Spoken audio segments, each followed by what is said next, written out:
보라새 일을 행하시리니 이제 곧 나타내리라. 주를 위하여 지으신 백성 주의 찬송 부르게 되리. 보라새 일을 행하시리니 이제 곧 나타내리라. 주를 위하여 지으신 백성 주의 찬송 부르게 되리. 광야의 물 솟아나리라. 사막의 꽃 피어나리. 이전 일들을 너희는 기억지 말며 예전 일들을 생각지도 말라. 보라새 일을 행하시리니 이제 곧 나타내리라. 주를 위하여 지으신 백성 주의 찬송 부르게 되리. 광야의 물 솟아나리라. 광야의 물 솟아나리라. 사막의 꽃 피어나리. 이전 일들을 너희는 기억지 말며 예전 일들을 생각지도 말라.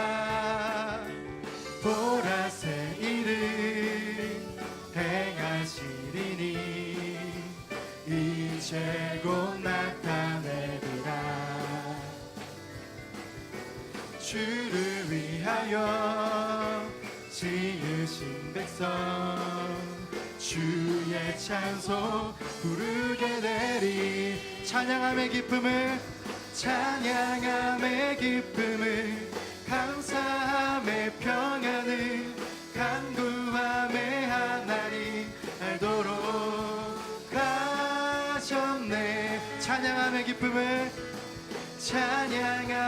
기쁨을 감사함의 평안을 간구함의 하나님 알도록 하셨네. 나의 가장 낮은 마음 주님께서 기뻐하시고 작은 일에 큰 기쁨을 느끼게 하시는도다. 내가 지쳐 무력할 때 주님 내게 힘이 되시고 아름다운 하늘나라 내 맘에 주시는도다. 우리에게 축복하신 하나님 사랑 낮은 자를 고쳐주시고 아름다운 하늘나라 허락하시고 내 모든 것 예비하시네.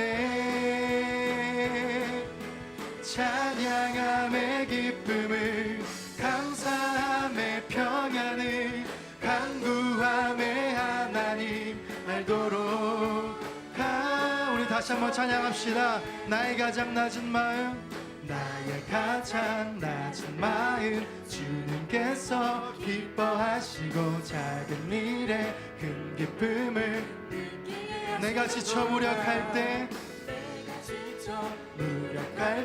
주님 내게 힘이 되시고 아름다운 하늘나라 내 맘에 두시는도다.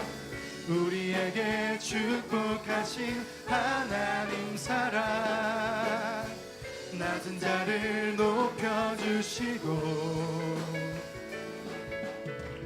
아름다운 하늘나라 허락하시고 내 모든 것 예비하시네. 찬양함의 기쁨을 감사함의 편 구함의 하나님 알도록 가셨네. 우리에게 축복하신 하나님 사랑, 낮은 자를 높여주시고 아름다운 하늘나라 허락하시고 내 모든 것 예비하시네. 찬양함의 기쁨을 감사함의 평안을 간구함의 하나님 알도록 우리 기쁨으로 주님께 나아갑시다. 찬양함의 기쁨을 감사함의 평안을 간구함의 하나님 알도록 우리 목소리로만 고백합니다. 찬양함의 기쁨을 감사함의 평안을 간구함의 하나님 알도록 가셨네. 찬양함의 기쁨을 감사함의 평안을 간구함의 하나님 알도록 가셨네. 아멘. 우리에게 자유함과 기쁨을 허락하신 주님께 우리 영광의 박수 올려드립니다. 아멘.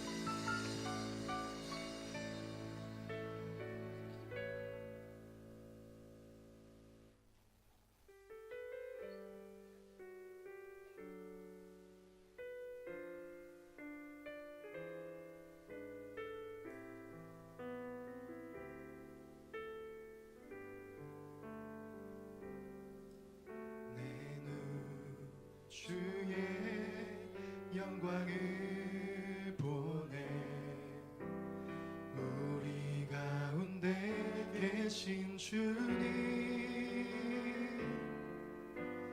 그 빛난 영광 온 하늘 덮고 그 찬송 온 땅 가득해. 주의 영광을 보내 찬송 가운데 서신 주님의 얼굴을 온 세상 향하네. 권능의 팔을 드셨네. 주의 영광 이곳에 가득해.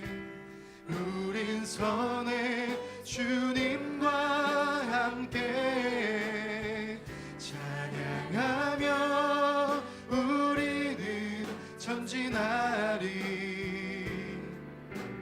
모든 열방 주 볼 때까지 내는 주의 영광을 보내. 내는 주의 영광을 보내. 우리 가운데 계신 주님, 그 빛난 영광 온 하늘 덮고 그 찬송 온 땅 가득해. 내 눈 주의 영광을 보내. 찬송 가운데 서신 주님의 얼굴을 온 세상 향하네. 권능의 팔을 드셨네. 주의 영광 이곳에 가득해. 우린 선해 주님과 함께 찬양하며 우리는 전진하리.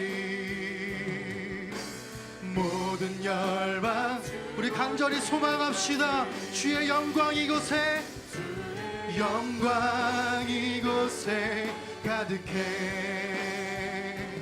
우린 선해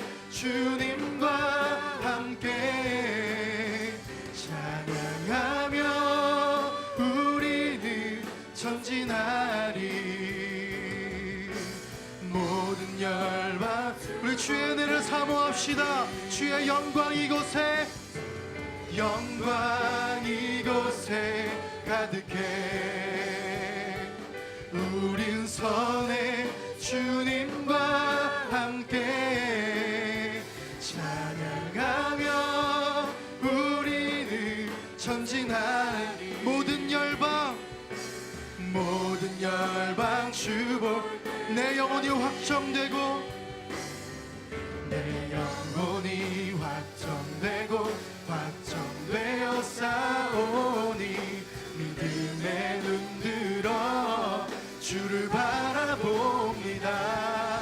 내 영혼이 확정되고 확정되어 싸우니 믿음에 눈 들어 주를 바라봅니다. 주를 찬양할 때,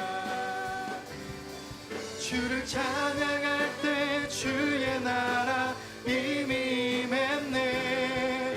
그의 영원한 주님 보게 하소서.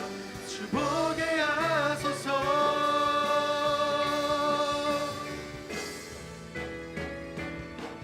내 영혼이 확정되고 확정되어 싸우니 믿음에 눈 들어 주를 바라봅니다. 내 영혼이 확정되고 확정되어 싸우니 믿음에 눈 들어. 우리 결단하며 선포합시다. 내 영혼이 확정되고, 내 영혼이 확정되고 확정되어 싸우니 믿음에 눈 들어 주를 바라봅니다. 내 영혼이 확정되고 확정되어 싸우니 믿음에 눈 들어.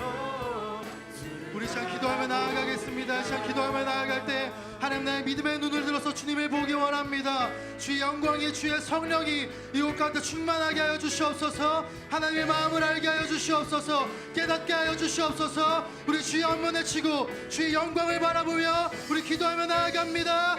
주여, 주여,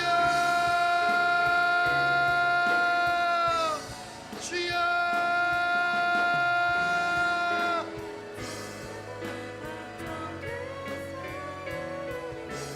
믿음에 눈 들어 주를 바라봅니다. 내 영혼이 확정되고 확정되어 싸우니 믿음에 눈 들어 주를 바라봅니다.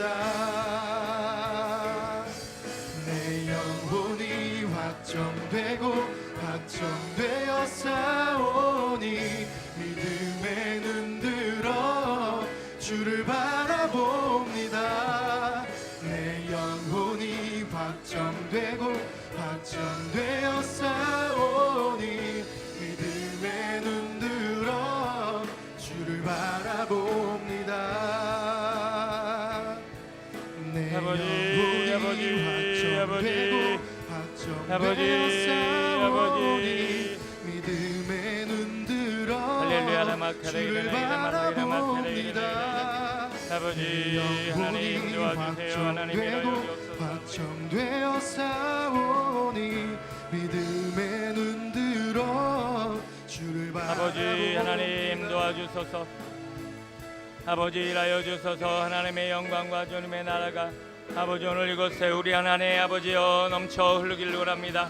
하나님 오늘도 우리 안에 있는 연약함과 아버지 오늘 우리는 약함과 아버지 무력함을 하나님 앞에 내려놓고 아버지 우리의 실체와 우리의 모습을 발견한 후에 하나님 도우심과 은혜를 구하며 아버지 간절히 기도합니다. 아버지 우리의 상한 영혼을 아버지 우리의 상처받은 심령을 아버지 만져주시고 불쌍히 여겨주옵소서. 아버지 한량없는 은혜와 자비와 힘과 능력으로 아버지 우리의 몸과 마음이 자유함을 얻길 원합니다. 아버지 오늘도 이 세미나를 통하여 더 많은 영혼들이 회복과 치유와 아버지 하나님의 은혜를 경험하는 귀한 주의 성도들 하나님의 삶들 되어질 원합니다. 아버지 주님을 원합니다. 간절히 원합니다. 더 원합니다. 주의 인도하심과 역사하심을 바라보며 하나님 앞에 온전히 순종하는 아버지 거룩한 믿음의 백성 주님의 자녀들 되게 하옵소서. 아버지여 주님을 더 알고 주님을 더 믿고 주님을 더 신뢰하며 의지하며 아버지 믿음 안에 승리하는 거룩한 삶 살아가길 원합나니 주여 오시옵소서. 오셔서 성령의 인도하심을 따라 우리의 몸과 마음이 자유함을 얻고 더 믿음의 주여 온전케 하시는 예수를 만나고 경험하는 우리의 신앙과 삶이 되게 하옵소서. 아버지여 만져주소서. 불쌍히 여겨주소서. 아버지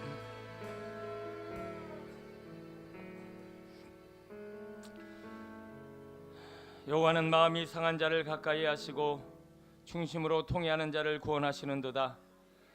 오늘도 우리의 상처를 싸매시고 안으시는 주 여호와 하나님, 그 상처까지라도 다 십자가에 아버지 못 박고 우리를 위해 죽으신 주님, 그러나 오늘 우리는 무엇이 어떻게 문제인지 우리의 모습을 잘 모를 때가 많이 있습니다.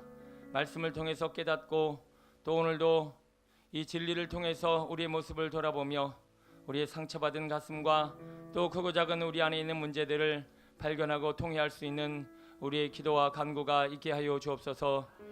아버지여 보게 하시고 깨닫게 하시고 알게 하여 주셔서 오늘도 하나님 앞에 모두 내려놓고 주의 만지심을 경험하는 귀한 시간 될 수 있도록 인도하여 주옵소서. 우리를 온전케 하시고 새롭게 하시는 예수님의 이름으로 감사하며 기도드립니다. 아멘.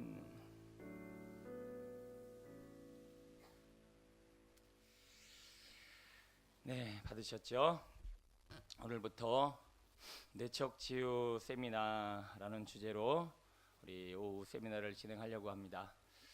제가 4년여 목회도 짧다면 짧고 길다면 길어서 그런지 제가 오후 세미나만 한 종류가 한 8가지 정도 되더라고요.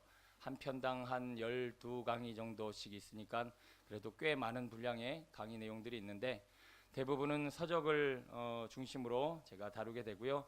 또 제가 1년여 시간이었습니다만 또 상담학을 공부하면서 제가 가진 또 지식이라든가 또 공부한 내용들을 토대로 이 내적 치유 세미나, 우리 상한 감정과 그 상한 감정으로 인해서 우리에게 일어나고 있는 삶의 문제들을 조명하고 또 보고 그것을 붙잡고 기도할 수 있는 우리 귀한 시간이 되었으면 좋겠습니다.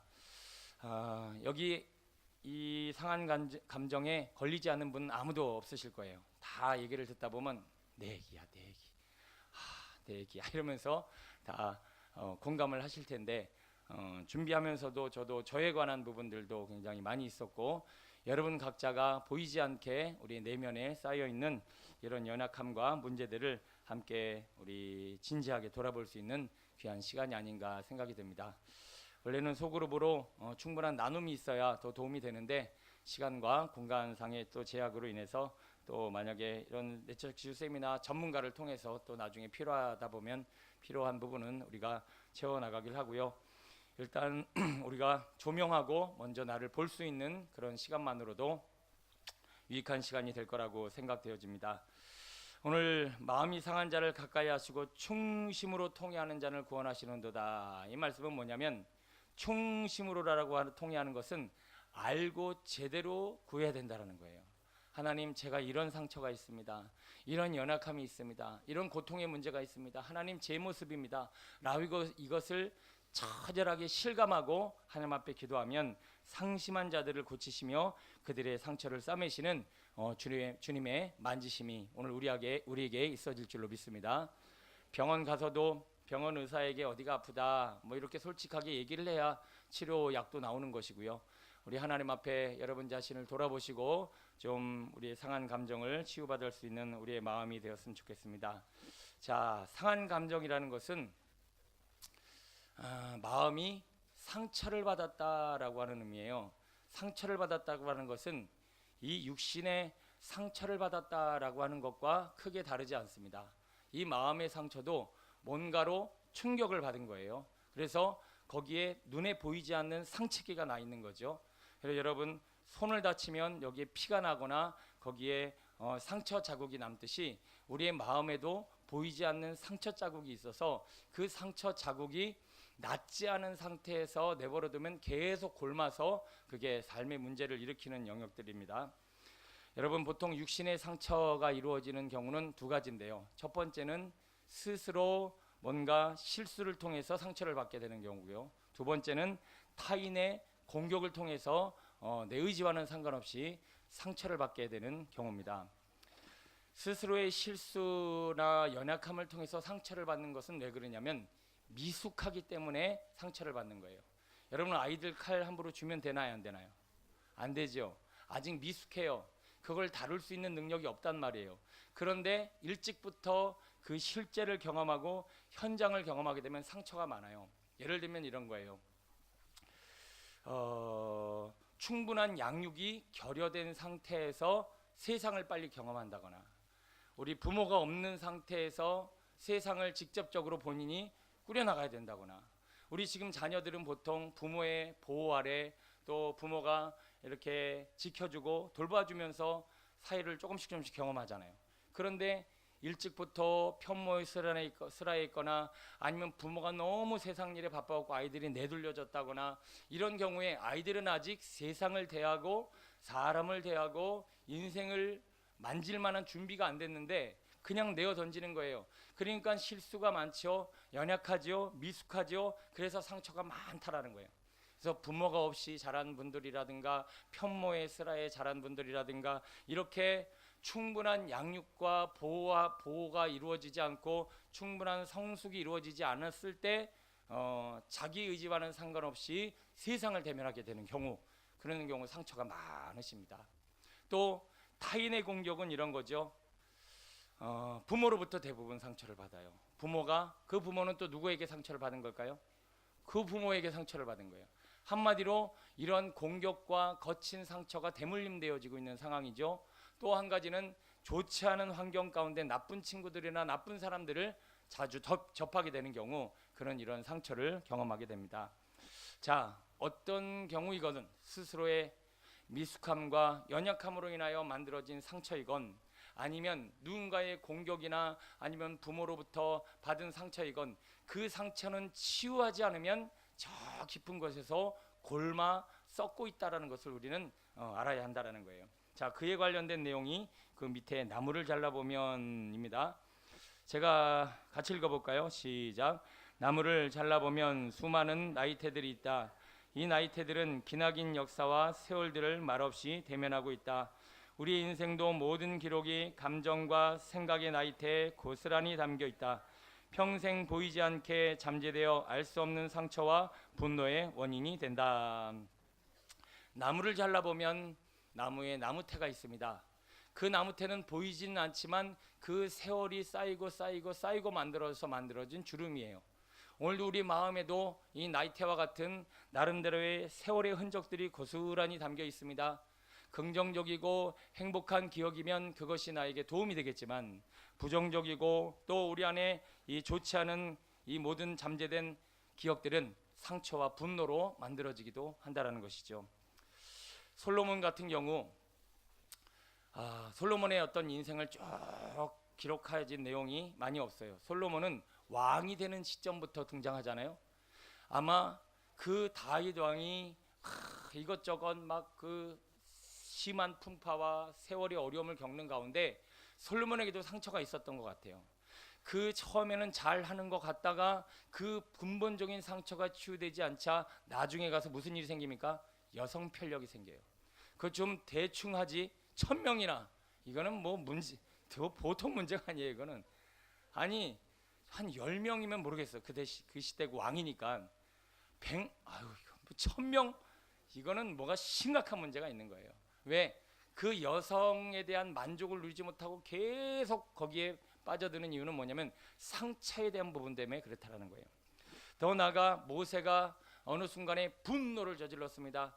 그 모세가 자라는 동안 크고 작은 상처가 있었을 거예요. 모세는 물가에서 건짐받은 그런 자입니다. 왕의 혈통이 아니라는 거예요. 어떤 통로로 왔는지 모르지만 그는 크고 작은 상처가 있었을 거예요. 그 상처가 쌓였는데 자기는 잘 먹고 잘 살다 보니까 상처가 없다고 생각했는데 사람을 죽이는 거 보세요. 그리고 하나님 앞에 버림을 받을 정도로 화를 냈다는 것은, 이야, 저 정도의 분노면 쓰지 못하겠는데, 저 정도 화는 내가 감당 안 되는데 라고 하나님도 생각했다라는 거죠. 그래서 결국은 그 모세가 버림을 받게 되는 상황도 만들어집니다. 가룟 유다의 자살, 모르긴 몰라도 그에게는 깊은 상처가 이런 상처받은 상한 감정이 치유되지 않은 상태에서 문제를 일으켰는데 그 문제에 대한 죄책감이 너무 극한 나머지 결국 자살을 선택하는 이 모든 과정이 뭐냐? 그 마음의 나이테에 들어있는 자신 안에 있는 크고 작은 상한 감정이라는 거예요. 여러분 안에는 어떻습니까? 보이지는 않을 거예요. 그리고 내가 굉장히 건강하고 겉으로 보기에 괜찮아 보이는 사람일수록 내 안에 있는 이 상한 감정들이 보이지 않는 경우가 많이 있습니다. 자, 이것을 하나씩 하나씩 우리 들춰내면서 과연 내 안에도 이런 모습이 있어 힘들어하고 있지는 않은가, 우리 이것을 구체적으로 하나님 앞에 내어놓고 기도할 수 있는 그런 귀한 시간 됐으면 좋겠습니다. 첫 번째, 열등감, sense of inferiority라고 하는 열등감이 뭘 의미하는가, 우리 첫 번째 읽어볼까요? 시작. 열등감이란 늘 내가 어딘가 모자란다고 생각하는 감정이다. 여러분 안에 혹시 이런 감정이 있지 않은가? 뭐를 해도 나는 모자라, 나는 부족해, 나는 안 돼, 뭐 이런 생각에 자꾸 사로잡혀 갖고 뭘 해더라도 자신감이 없고 늘 이런 열등감에 시달리는 마음이요. 이런 분들은 두 가지 가정생활에 문제가 있었습니다.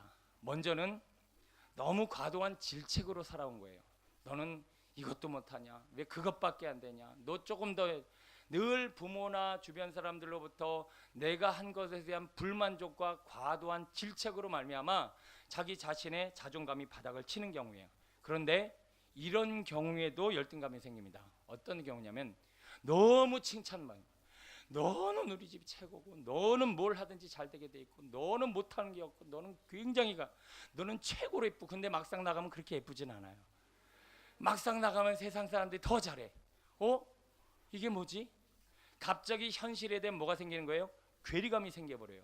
아니, 나는 최고인 줄 알았는데 우리 엄마가 제일 예쁘다고 했는데 우리 학교에서 첫 번째, 두 번째로 좀 거시기 한 것 같은 생각도 들고, 나는 최고로 잘한다고 했는데 나보다 잘난 것들이 쫙 깔렸고, 내가 공부 제일 잘하는 줄 알았는데 막상 좋은 학교, 상급 학교에 가고 나니까 이거는 뭐 날고기 있는 애들이 하다니, 이야, 이건 아니구나, 뭔가 지금 큰 잘못된 생각이 지금 빠져 있다라는 생각에 갑자기 자존감이 추락을 해버립니다. 그래서 여러분들이 자녀를 칭찬하거나 또 무언가를 할 때 적절한 당근과 채찍이 필요합니다. 그냥 당근만 줬다면 현실적인 괴리감에 확 전락을 해버려요. 매일 질책하고 매일 판단하고 매일 아이를 이래저래 다루면 나중에 아무것도 못합니다. 그러면 적절한 건 뭘까요? 참 어렵죠. 적절하게 하는 거. 근데 우리 예수님이 적절하게 하셨던 것 같아요. 일련의 사건을 예로 들자면, 베드로가 예수님이 베드로에게 야, 너는 다른 사람들이 나를 누구라 하느냐라고 했더니 막 이런저런 얘기가 나오더니 베드로가 뭐라 그랬어요? 주는 그리스도시요 하나님의 아들이십니다. 그랬더니 하나님이, 이야, 너는 진짜 하나님이 알려주신 그런 지혜다, 그러면서 막 칭찬을 하셨어요. 막 기고만장했던 것 같아요. 갑자기 예수님이 십자가를 지신다고 하시니까, 예수님 그럴 수는 없습니다. 제가 예수님을 살리겠습니다. 예수님 어떻게 십자가를 지고 죽으려고 하십니까? 했더니 예수님 뭐라고 그러세요? 역시 넌 내 제자야. 또 칭찬하신 게 아니라 사단아 물러가라, 그러면서 거기서 채찍을 치는 거예요. 자, 이 모든 지혜가 어디서 오신 걸까요? 성령님. 오늘 하나님 앞에 순종은 성령님의 음성에 귀를 기울여야 한다고 했는데, 이런 훈련이 충분히 되신 분들은 그 순간 언제 칭찬하고 언제 채찍질하고 해야 될 때한 지혜를 얻게 되죠. 그래서 우리 자녀를 칭찬하거나 누군가를 격려하거나 누군가를 책망할 때 내 생각과 내 의지가 아닌 성령님의 지혜와 명철하심을 구해야 할 줄로 믿습니다. 그래서 우리 자녀들이 너무 과도한 칭찬에 현실적인 괴리감으로 열등감이 생기고, 또 과도한 질책으로 말미암아 자존감이 바닥을 쳐서 지금 심한 열등감에 괴로워하는 여러분들과 우리 자녀들의 삶이 지금 우리의 모습이 아닌가. 또 이들은요, 열등감의 항복판에는 부끄러움이라는 것이 있대요. 부끄러움, 다른 말로 수치심이죠. 자, 왜 그는 자기 자신에 대해서 내가 하는 자기 자신에 대한 부끄러움도 경험하고요, 나는 자기가 늘 부끄러워, 남들 앞에. 그리고 내가 하는 모든 일도 내세우기가 늘 부끄러운 마음을 가진 거예요. 어떤 분들 그래요. 제가 보기에 신앙이 그런 대로 괜찮거든요. 그냥 막 크게 문제 없어요. 이 정도면 괜찮아요. 근데 늘 자기는 아니래. 자기는 늘 그냥 늘 죄인 중에 괴수고, 난 벌레만도 못하고, 난 죽어야 되고, 막 늘 이런 뭔가에 그냥 눌려 있는 그런 모습들이 있어요. 근데 그것은 겸손이기도 하지만 한편으로는 이 상처인 경우가 많이 있어요. 마음에 열등감이 있는데 그 열등감이 신앙으로도 그렇게 표현되어지는 거예요. 자기 자신이 어느 정도 하나님이 주시는 만족감에 만족도 누려야 되는데, 그래서 이것은 이따가 살펴볼 완벽주의 컴플렉스하고 연결되어져 있습니다. 기준이 너무 높아요. 자기 자신 이런 기준을 세워놓고 늘 자기는 부끄러운 거야. 이런 기준 앞에 나 자신도 부끄러운 거야. 그래서 세 번째 보니까 같이 읽어볼까요? 시작. 열등감에 시달리는 사람은 저질렀다는 것과 내가 곧 실수다라고 생각을 잘 구분하지 못한다. 자, 실수를 저질렀다라는 것과 나라는 존재 자체가 실수다, 이렇게 생각하는 것은 너무나 큰 차이인데, 지금 뭐가 흔들려 버린 거죠? 정체성이 흔들려 버린 거예요. 정체성이. 이 열등감이 너무 심하면요, 사람이 정체성이 흔들려 버립니다. 그러면 이 사람은 뭐를 해도 다 실수다, 안 된다, 잘못된다. 왜냐하면 나 자체가 실수이기 때문이다 라고까지 생각을 하더라는 거예요. 여러분들은 악인입니까, 의인입니까? 이거 헷갈려 하잖아요. 악인인가 아닌가. 여러분, 여기 악인이면 다 천국 못 가세요. 여러분 자신 누구다? 의인이다. 자, 한번 여쭤볼게요. 악인이 죄를 짓는 것과 의인이 죄를 짓는 것과 무슨 차이일까요? 자, 악인은 악인의 본성에서 나오는 죄가 죄악이에요. 그럼 의인은 의인의 본성이 아닌 뭐에서 이 죄가 저질러질까요? 연약함이라는 거예요. 실수와 연약함. 자, 악인은요, 악한 본성에서 드러나는 죄지만 의인이 짓는 죄는 연약함과 부족함 때문이에요. 그래서 예수님이 제자들 보고 뭐라고 그래요? 너희들 마음은 온유로되 육신이 약하도다. 너희들은 약한 거야, 부족한 거야. 너희는 내 제자고 하나님의 사람이야. 근데 네가 지금 약하고 부족하고 그래서 나를 또 놓쳤구나. 그래, 나만 의지하면 다시 뭐가 되는 거예요? 의인, 완전한 자가 될 수 있는 거예요. 그래서 오늘 우리는 예수 그리스도 안에서 나는 완전한 자요, 예수 그리스도 안에서 나는 의인이요, 예수 그리스도 안에서 나는 천국 백성임을 확신하는 분들은 뭐냐? 지금 제대로 된 신앙 정체성을 가지고 있는 거예요. 근데 여러분, 악인이에요, 의인이에요? 의인이요. 뭐 악인이에요, 의인이야? 의인이자니 뭔가 좀 꺼립질하고, 악인이라고 자니 뭐 그렇고. 자, 왜 정체성이 흔들리는가? 우리 여기 현진이가 있는데, 현진이가 제 딸인가요, 아닌가요? 어디 있나요? 저 뒤에 있나? 네, 저 뒤에 있구나. 자, 현진이가 제 딸이 아니에요. 딸이죠. 근데 현진이는 이렇게 생각할 수 있어. 공부 못하면 아빠 딸 아니야. 여러분, 공부 못하면 아빠 딸 아닌가요? 아니죠. 근데 자기가 그렇게 생각할 수 있다라는 거예요. 왜? 너 공부 이따위밖에 못할 거야? 너 공부 못하면 나가 죽어 막 이러고, 넌 인간도 아니야 막 이러고, 막 이러면 아이가 공부 못하면 자식도 아니구나, 이런 생각이 은연중에 드는 거예요. 그래갖고 자기가 자식이 되는 조건을 공부에다 두는 거죠. 가치 기준 정체성이 흔들려 버리는 거예요. 아닙니다. 공부도 아니에요, 재주도 아니에요, 뭐도 아니에요. 그냥 존재가 뭐예요? 아빠의 딸이에요. 오늘 우리는 하나님의 자녀고 의인이고 하나님의 백성이에요. 그 존재는 흔들릴 수 없어요. 내가 그리스도를 믿고 그리스도를 사랑하고 의지하는 한 그 존재, 그 정체성은 흔들리지 않는다라는 거예요. 근데 우리가 아니요, 이거 왜 그런지 아세요? 지금 내가 하는 행동을 보고 있는 거예요. 이런 꼬락선, 이런 무슨 의인이고, 내가 이렇게 행동하는, 이런 죄를 짓는 내 모습이 뭔 하나님의 자녀고, 이러면서 자기의 정체성을 어디에 두는 거예요? 자기 행위에 두는 거예요. 하나님은 우리의 행위로 말미암아 하나님을 만족시킬 수 없다고 분명히 성경은 말씀하고 있어요. 우리는 성령 안에서만 하나님을 만족시킬 수 있지, 절대 우리의 의지와 노력으로는 하나님을 만족시킬 수 없어요. 그런데 우리는 몇 가지 실수와 연약함이나 우리의 죄의 문제로 말미암아 자기를 악인 아닌 의인 뭐 이러면서 굉장히 흔들려버리는 정체성의 어떤 불안함을 경험하고 있다는 것입니다. 다시 한번 기억하십시오. 악인이 죄를 짓는 것과 의인이 죄를 짓는 것은 근본적으로 다릅니다. 연약함으로 인한 것이지 절대 악인이라서 죄를 짓는 게 아니라는 거예요. 오늘 우리 안에 이 본성이고 이 정체성의 혼돈이 없어지기를 간절히 소원합니다. 그러려면 행위에 연연하는 것이 아니라 우리 주님 앞에 내 정체성을 둬야 한다라는 거죠. 네 번째 보니까 부끄러움은 우리를 다른 사람들뿐만 아니라 심지어 하나님과 나 자신으로부터도 떼어놓는다. 아담이 죄를 짓자 갑자기 나무 뒤로 숨어버립니다. 그리고 주님이 끌어내서요, 너 어디 있느냐 그랬더니 다 아시면서 나무 뒤에 있어요. 그리고 나왔어요. 그러더니 갑자기 어머 부끄러워 그러는 거예요. 왜? 벗어서요. 그러니까 하나님 뭐라 그러시죠? 누가 너의 벗었음을 이야기했느냐라고 얘기하는 거예요. 자, 아담은 지금 죄로 말미암아 그냥 자기 자신도 부끄럽고 자기가 지금 하고 있는 것도 부끄럽고 하여튼 죄의 결과는 자기 자신을 자꾸 부끄러움으로 이런 열등감으로 끌어가더라는 거죠. 그래서 그리스도 안에서 이 죄의 문제가 해결되지 못한 많은 사람들이 이 부끄러움과 열등감에 시달리고 있다는 거죠. 결국은 이런 사람은 그리스도의 사랑과 용서를 온전히 받아들이기가 힘이 듭니다. 왜 그러냐면 여러분 이거 다 믿으시죠? 예수 그리스도께서 십자가에 죽으신 것은 지금 내 죄의 문제, 지금의 문제만입니까? 과거의 현재와 미래의 모든 죄의 문제입니까? 말은 찰떡같이 해요. 그런데 이거를 안 받아들이는 거예요. 왜? 이게 왜 안 받아들여질까요?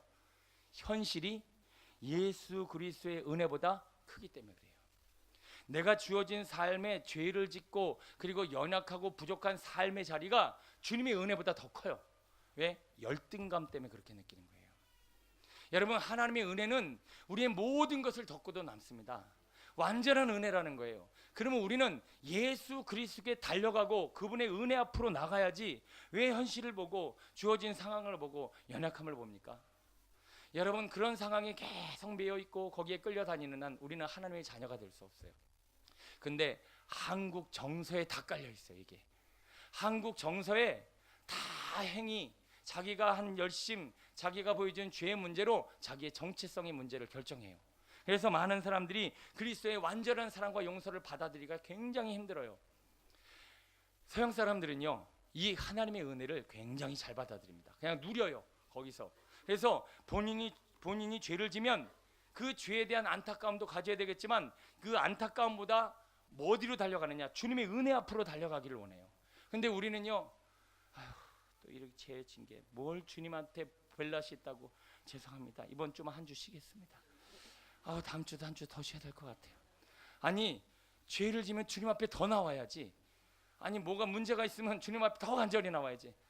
지금 제가 볼상사나워서 지금 하나님 앞에 제가 볼 낯이 없어요. 한 2주만 쉴게요. 그리고 6개월 쉬는 분들이 지금 어딘가에 굉장히 많이 계셔요. 뭐냐? 지금 이런 생각이 빠져 있는 거예요. 은혜 앞으로 나가야 되는데 과거의 현재와 미래의 죄를 싹 사하신 주님의 은혜 앞으로 나가야 될 우리가 자꾸 자기 자신의 이 연약함과 부족함과 죄책감에 사로잡혀 있다. 이게 한국 정서 내지는 많은 사람들 안에 놓여 있는 열등감의 부분이라는 것입니다. 여러분 자꾸 자기 자신이 어디 모자르다, 나는 부족하다, 뭔가 하는 일마다 나는 안 된다, 나는 이제 내가 실수하는 것을 넘어서 나 자신이 실수다, 아니 내가 이 땅에 태어난 것 자체가 실패다, 뭐 이런 생각에 지금 빠져 계신 분, 그 열등감입니다. 그 열등감과 이 잘못된 자기 자아의 정체성을 그 행위와 삶의 열매에 두지 마시고 오늘도 하나님께 두심으로 말미암아 하나님이 나를 어떻게 보시는가에 여러분의 관심과 초점이 맞춰지게 되기를 소원합니다. 더 나아가 오늘 우리는 이런 문제를 가지고 기도해야 돼요. 하나님, 제가 열등감이 있는 것 같아요. 뭐 하는 것마다 안 된다고 생각하고 있고 자신감이 없고 자존감이 바닥이에요. 주님 도와주세요. 분명히 하나님은 충심으로 통회하는 자를 구원하실 줄로 믿습니다. 두 번째는 완벽주의 컴플렉스라고 하는 것입니다. 완벽주의자들이 가지고 있는 이 강박관념이 있는데 뭔가를 완벽을 기하려고 하는 마음의 상태, 이런 것에 시달리는 사람이 바로 상처가 있는 분들이 많이 있다는 거예요. 자기 어떤 높은 기준 때문에 뭐를 해도 불안한 거야. 이거 뭔가 빠진 것 같고 뭐가 안 된 것 같고. 제가 이게 아직 100% 치유되질 않은 것 같아요. 그걸 어떻게 하냐면 토요일날 잠을 못 자요. 그냥 이 정도 해놓고 자야 되는데 뭔가 좀 덜 자고 더 보면 뭔가 좀 새로운 게 나올 것 같고 뭔가 좀 이 선거 월고가 좀 이게 뭔가 계속 부족한 것 같고 뭔가 조금 더 나은 뭔가 더 나은 그것을 추구하다가 지금 제 기억에 토요일 날 잠을 제대로 잡은 기억이 없어요. 이전까지 목회하면서 개척교회를 개척 그 시절을 포함해서 그래 어떨 때는 잡으려고 미리 다 준비를 하려면 머릿속에서 이것도 이게 계속 돌아가요. 지금 아직 제 안에 이러한 완벽주의 컴플렉스가 싹 지워진 건 아닌데요. 오늘 우리 모두에게도 그런 생각들이 많이 있는 것 같아요. 여러분은 어떠세요? 뭐 일 앞두고 놓으면 계속 신경 쓰게 되고 그것이 뭔가 좀 부족한 게 되고 그래서 마음이 불안해하고 힘들어하고 성경에 그런 인물이 누군가라고 봤더니 마르다인 것 같아요. 그냥 몇 가지만 내놓으면 되고 아니 지금 배도 안 고파 근데 음식하니라고 그냥 그거를 근심 가운데 음식을 해놓고 나중에는 불안하니까 내 동생을 거기다 두지 마십시오 주님 막 이러면서 주님께 원망까지 하고 있는 그 모습이 바로 지금 이 완벽주의 콤플렉스의 한 모습이 아닌가 생각되어집니다. 여러분 이것도 상처예요. 그래서 저도 하나님 앞에 이거 내려놓고 많이 기도하고 씨름하고 있는데 이게 한 방에 다 사라지는 것 같지는 않아요. 그럼에도 불구하고 저도 많이 노력했습니다. 이게 이 강박관념이 너무 심하면요 정말 사람 미쳐버리는 거예요. 아무것도 못해요. 저도 이 정도 하나님께서 만지시고 치유했으니까 오늘 설교도 하고 이 정도 이렇게 목회하는 거지 아마 여기에 숨 막혀 있으면 아예 아무 일도 못할 것 같아요. 여러분 안에도 이런 문제들이 해결되어졌으면 좋겠습니다. 두 번째 한번 읽어볼까요? 시작. 무언가 찾고 더듬고 해보려고 했으며 심지어는 잘 일이 풀리지 않을 때 죄책감을 느끼는 경우도 있다. 여러분 우리 신앙 안에서 이런 얘기 많이 하죠. 내 탓이요 내 탓이요. 누가 문 쾅 열면 저 사람 나 때문에 기분 나쁜가 보다 내 탓이요 내 탓이요. 누가 막 짜증내고 화내고 있으면 저 사람 나 때문에 기분 나쁜가 보다 내 탓이요 내 탓이요.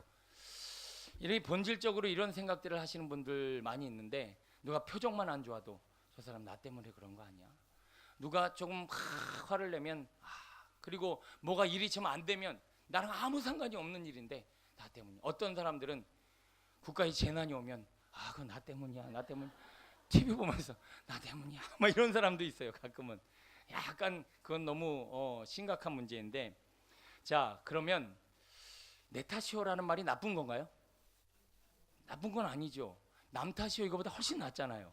뭔 일만 있으면 네 탓이요 네 탓이요 이거보다 내 탓이요 내 탓이가 훨씬 나아요. 그런데 이게 병적 증세와 그렇지 않은 자를 어떻게 구분할 수 있냐면요.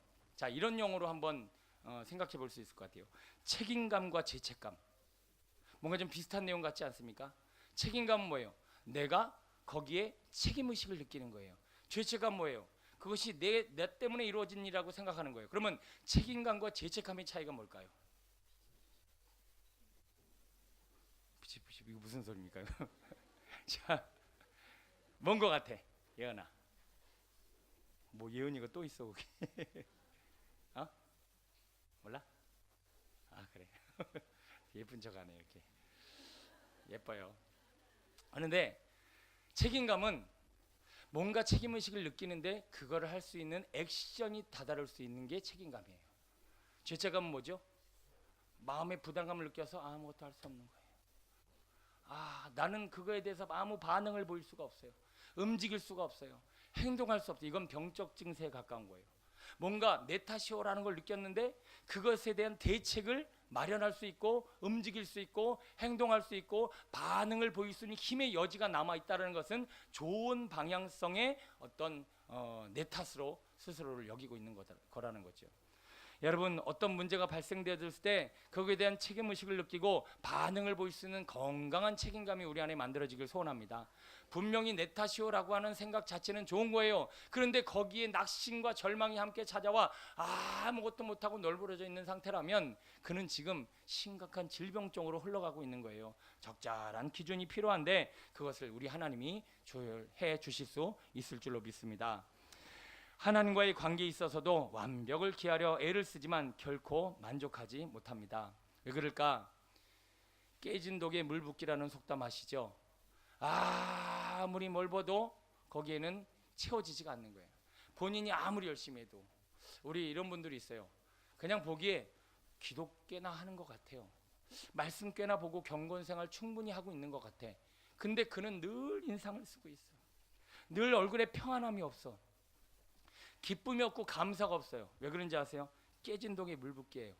은혜가 들어가긴 들어갔는데 그 은혜가 심기워서 자란 게 아니라 계속 새 들어가는 거예요. 새 나가는 이유가 뭘까? 이 상한 감정, 이 컴플렉스가 안에 들어있어서 자꾸 받은 은혜가 흘려버리는 거예요. 이걸 성경에서 비유로 얘기하고 있죠. 뭐예요? 네 가지 볕. 이 옥토에 심기운 그 심한 열매를 맺어요. 나머지 돌짝밭, 길가밭, 가시밭은 아무리 심어도 다 깨진 독에 물 붓기예요. 그래서 오늘 우리는요, 내 안에 상한 감정이 있는가, 내 안에 열등감이 있는가, 이런 상한 감정 상태를 가지고 여전히 내가 이 안에 숨기고 살아가고 있지는 않은가 한번 좀 돌아볼 수 있는 신앙의 태도가 필요합니다. 여러분 나름대로 기도는 기독교나 하고 경건생활 나름대로 하는데도 아무리 해도 이게 티가 안 나고 겉으로 평안이 흘러나오지 않고, 원래 성령 충만하고 채워졌으면 충만해야 됩니다. 술 취해야 되는데 술독에 깨진 술독에 물 붓기 같은 느낌이에요. 아무리 취해도 먹어도 내 안에 만족이 없는 신앙 상태, 이거 콤플렉스의 문제가 있다는 것이죠. 자, 과민증 한번 볼까요? 1번 읽어봅니다. 시작.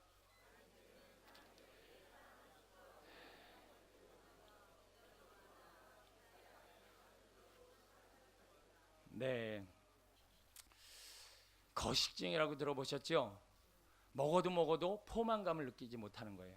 이런 사람도요, 마음에 고장이 났어요. 그래서 다른 사람들이 나에게 애정을 표현해 주거나 뭔가 그 사람을 인정해 줘도 그거를 그 순간만 받지 전혀 안에 포만감, 나를 인정해 주는구나, 나를 사랑해 주는구나, 나를 지켜 세워주고 있는 거구나 라고 느끼지 못하고 더 포만감을 느끼지 못하는 거예요. 마음에 병이 들어서. 대부분 그 거식증에 걸린 분들은 심한 스트레스를 제대로 해결하지 못해서 본인 몸에 고장이 난 상태를 거식증이라고 얘기합니다.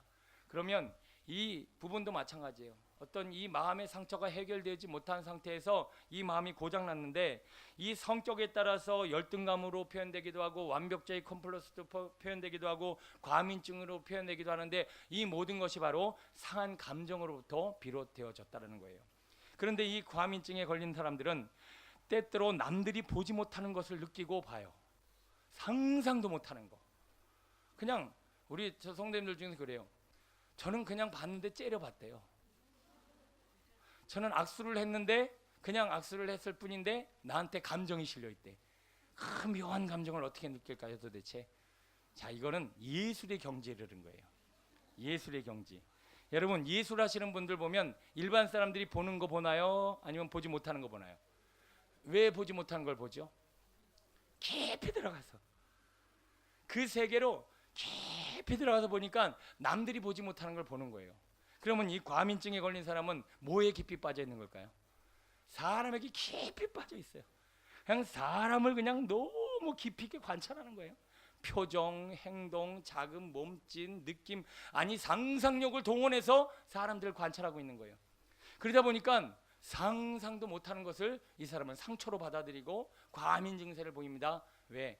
사람의 중독에 빠져 있는 거예요. 너무 사람을 많이 보고 생각한 거예요. 하나님을 바라봐야 되는데 하나님은 아무리 봐도 문제가 없는데 이 사람은 몰두하면 몰두할수록 상처를 받게 되고 결국 나중에는 문제가 생기게 되는데, 바로 이 과민증에 걸린 사람이 상상도 못하는 것을 보고 듣고 느끼며 그것으로 말미암아 사람들을 괴롭힙니다. 세 번째 보니까 이런 사람들은 늘 누군가를 괴롭히고 상처를 입히고 지배하고 싶어하는 그런 욕구가 있다라는 거예요. 너무 심각해지신 것 같은데, 제가 옛날에 코미디 프로그램 중에 이거 딱 보는데 갑자기 그 생각이 났어요. 혹시 기억나시나요? 요물 이거 생각나요. 우리 아이 학생들은 몰라요. 여자친구가 있는데 이 친구는 이 여자친구만 바라보는 남자예요. 그래갖고 여자한테 너무 몰두한 나머지 선물도 갖고 오고 막 온갖 것을 막 지켜줘요. 그래서 제가 생각나는 에피소드가 극장에 갔네요. 근데 여자친구가 커플석에 딱 앉아갖고 의자를 딱 내렸어요. 갑자기 표정이 이상해졌어요. 그러더니 언 놈하고 많이 내려보셨나 봐. 나는 이럴까봐 화장실에 물도 안 내려 이러면서 갑자기 막 과민번호 보이는 거예요. 이거 뭐예요? 지금 너무 이 사람을 관찰한 나머지 그냥 옆에 있는 거 극장 안 보시면 이게 내려가는지도 모르시는군요. 예, 둘이 앉으면 가운데께 이렇게 내려가요. 근데 그걸 보고 과민반응을 보이는 거예요. 얼마나 남자들하고 말이 오르락내락했으면 또 이런 얘기를 하느냐죠. 내릴 수 있는 거 아닙니까? 그게 지금 과민반응이에요. 지금 여러분들 남편에게, 아내에게, 누군가에게 자꾸 그 사람을 묵상해서 작은 것 하나에 예민하게 반응하고 있는 우리의 모습과 마음을 한번 하나님 앞에 툭 내려놓고 우리 치유받을 수 있는 우리 심령이 되어지길 원합니다. 네 번째는 많이 들어보셨죠? 패닉이라는 말이요. 영어 표현으로 봤는데 그게 두려움이라는 거예요. 아, 패닉 상태에 빠졌다 이런 말 많이 쓰죠.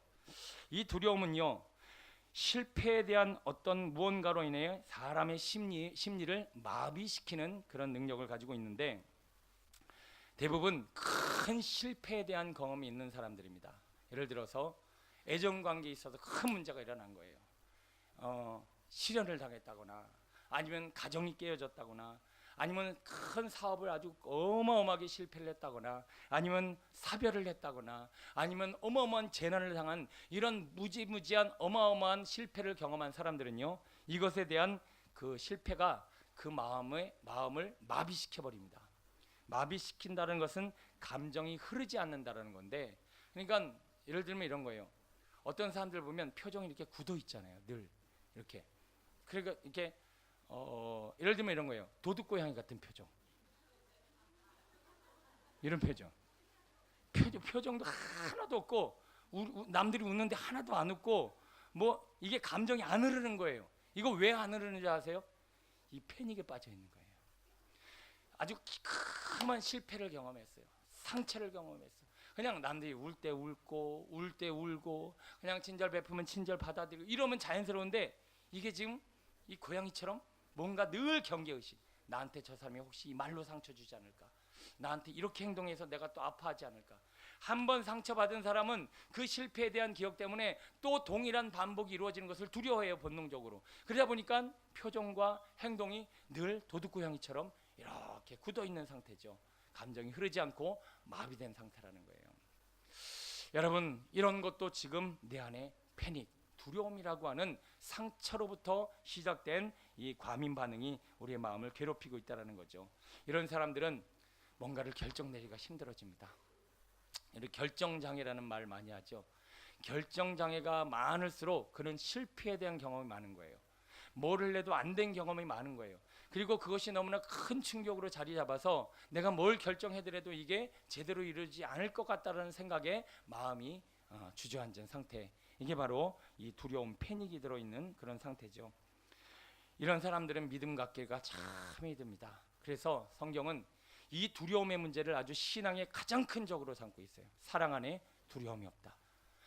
하나님은 사랑이신데 사랑 안에 두려움이 없다라고 얘기할 정도로 사랑과 두려움을 대비시키고 있어요. 두려움에는 형벌이 있습니다. 그래서 이 두려움을 가진 분들은 신앙을 갖기가 너무 힘이 듭니다. 왜요? 신앙은 모험이거든요. 본토 친척 아비집을 떠나라. 모험이잖아요. 요셉이 모든 신앙 과정이 모험이잖아요. 그냥 형이 나를 죽이려고는 형 앞에서 야복강까지 기도하고 있는 거 이거 모험이거든요. 여러분, 오늘 제가 오전 예배 때도 설교를 드렸어요. 성령님의 음성에 귀 기울이지 못하면 순종이 이루어지지 않는다. 이건 모험입니다. 왜요? 우리는 대부분 안전한 길을 가길 원해요. 합리적인 길을 가길 원해요. 뭔가 좀 경험되어진 것 안에서 움직이길 원하는 것이 인간의 반응이에요. 그러나 하나님은, 성령님은 상상도 못한 일들을 우리에게 명령하실 때가 있어요. 본토 친척 아비집을 떠나라든가, 잘 가던 아시아를 떠나서 갑자기 마게도니아라고는 황무지로 가라고 하지를 않는가. 하여튼 하나님은 갑자기 십자가를 지라고 하지는 않는가. 성령님은요, 바람과 같은 분이에요. 바람 예측할 수 있어요, 없어요? 예측이 안 돼요. 불과 같은 분이에요. 그냥 불이에요. 하여튼 신앙은 모험의 세계라는 거예요. 그렇기 때문에 이거는 내 안에 상처로 말미암아 패닉 상태에 빠져 있는 많은 심령들은 신앙을 갖기가 굉장히 힘이 들어요. 여러분, 실패에 대한 경험이 많으십니까? 근데 교회 안에 오시는 분들 보면 대부분 이런 감정 상태가 많아요. 뭔가 실패하고 뭔가 고장나고 문제가 있어서 주님 앞에 나와요. 그런데 막상 믿음을 갖지 않니 또 상처받을까 봐 두렵네요. 그래서 오늘 우리는 이 모든 문제를 주님 앞에 완전히 내려놓고 충심으로 통회하는 자를 구원하시는 하나님의 은혜를 힘입어야 할 줄로 믿습니다. 주님은 분명히 싸매시고 고치십니다. 그래서 하나님의 말씀을 깊이 있게 보고 거기서 나를 발견할 수 있는 내가 돼요. 여러분 지금 하는 내용 성경에 다 써 있어요. 그래서 성경을 깊이 있게 묵상하면 이런 상처들, 연약함들이 다 우리 안에 드러납니다. 근데 이걸 글로 읽어서는 백날 읽어봐도 여기에 이런 우리 안에 있는 상처 발견할 수 없어요. 여러분 앞으로 이제 이런 상한 감정을 드러내고 치유의 방법도 생각해보고 하면서 한 12주 정도 같이 씨름하려고 합니다. 여러분 안에 있는 이런 상처들이 하나씩 발견될 때마다 아 그렇구나, 내가 지금 패닉에 빠져 있구나, 뭔가 두려움에 사로잡혀 있어서 감정이 흐르질 않고 마비되어져 있구나, 그냥 일상적으로 나눌 수 있는 이런 사람들과의 소통이 이루어지지 않는구나, 과민 증세에 빠져갖고 누구에게 지금 올인하고 그냥 남들이 생각하지 않은 것에도 상처를 받고 그냥 눈물을 흘리고 있구나, 아 완벽주의 컴플렉스에 빠져서 나도 모르게 높은 기준에 본인 자신이 아무것도 할 수 없다고 생각하는 이런 마음 상태들이 다 상처로부터 이루어졌다는 거죠. 제가 심리학을 공부하다 보니까 온 국민이 다 정신병자 같더라고요. 이렇게 그런 어떤 기준에 맞춰 보니까 이건 뭐 정상인 사람이 하나도 없어요. 그러나 중차대가 있고요, 나름대로 모든 사람들 안에는 이런 크고 작은 상처가 있다라는 거예요. 여러분 하나님 앞에 구체적으로 내려놓고 통회하시고 기도하시고 싸매시고 하나님의 주시는 은혜로 우리가 치유받는 그런 은혜의 시간이 되셨으면 좋겠습니다. 자 오늘 모임도 있고 그래서 조금 일찍 끝내도록 하겠습니다. 우리 함께 한번 기도하겠습니다.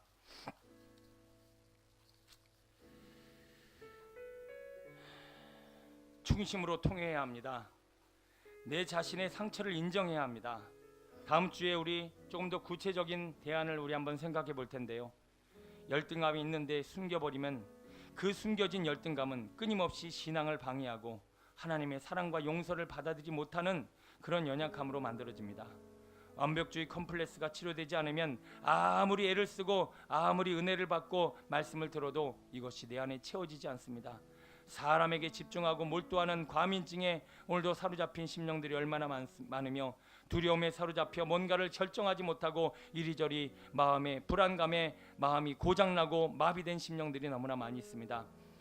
오늘도 이 나누어진 내용을 통하여서 나를 발견하였다라면 하나님 앞에 내려놓는 시간 갖기를 원합니다. 하나님 이런 모습이 제 안에 있습니다. 하나님 아직 이것이 치유되지 않고 오늘 아버지여 제 깊은 곳에서 이런 연약함이 있음을 다시 한번 발견케 되었습니다. 하나님 우린 연약하지만 부족하지만 의인이요 하나님의 백성입니다. 그러면 하나님이 분명히 책임져 주실 줄로 믿습니다. 만져 주실 줄로 믿습니다. 싸매 주시고 고쳐 주실 줄로 믿습니다. 하나님 앞에 이러한 모습과 아버지 크고 작은 아버지 우리의 상처의 내용을 내어놓사오니 아버지 만져 주소서, 고쳐 주소서, 불쌍히 여기소서. 우리 총회한 하나님 앞에 충심의 마음으로 통회하며 주여 청하시고 기도합니다. 주여